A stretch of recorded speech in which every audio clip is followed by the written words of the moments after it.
So for the sake of the interview, may I ask, what is your name? My name is Larry Kinard, Kinard. And when and where were you born? I was born August 13th, 1928, in a small town in central Texas called Cisco, Texas. But we lived there for about 2 years, and like you, we moved early. My father worked for a company called Humble Pipeline. It's now Encore, but he worked for an oil company, and his occupation was driving a truck to haul big pipe. They were building a lot of oil pipelines in Texas at the time, so he had gotten a job with Humble Pipeline Company driving a truck and delivering pipe all over the state. So we moved to a small town in West Texas by the name of McCamey. That's Mccamey when I was 2 years old. So,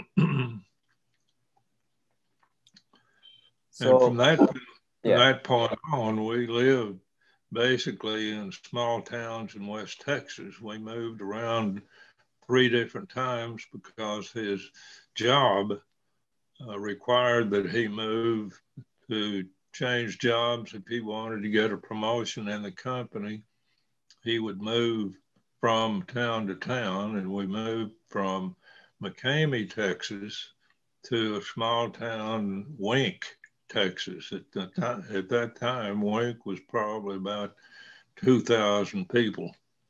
So I started school in Wink, Texas, and then when I was a freshman in high school, we moved to Odessa, which was a larger town.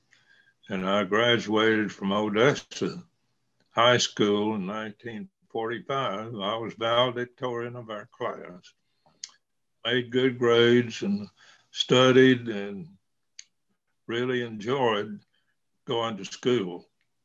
But one of the things that is interesting, we lived outside of Odessa about 15 miles, and we'd catch a bus.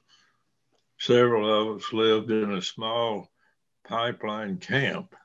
I called it a camp, but it was actually a nest of houses that were by the pump station. At that point, my dad was working in the pump station, helping to pump oil along one of these pipelines, and we had a village there, so we lived close to where he was working. I graduated from high school in 1945 and had a scholarship because of being a valedictorian, and decided I wanted to go to Texas A&M. So I did. I went to Texas A&M and graduated with a degree in mechanical engineering and also a commission in the U.S. Army. Before we get into your time with the military, from my knowledge, I know that you likely grew up during a time period with the Great Depression. So did this really affect your family in one way or another? Well, I knew the Depression was really in 1929 to about mid-30s, I guess, 35. During that time, I was very small. Didn't know a whole lot about the effects of the Depression, but because my dad did have a job, a good job, and we lived in housing that belonged to the oil company where he worked, we did okay. And we never did really suffer much from the Depression, except we didn't have much. Most of the people that lived during that time had very little possessions. So we just enjoyed living and doing what we had. But one of the things that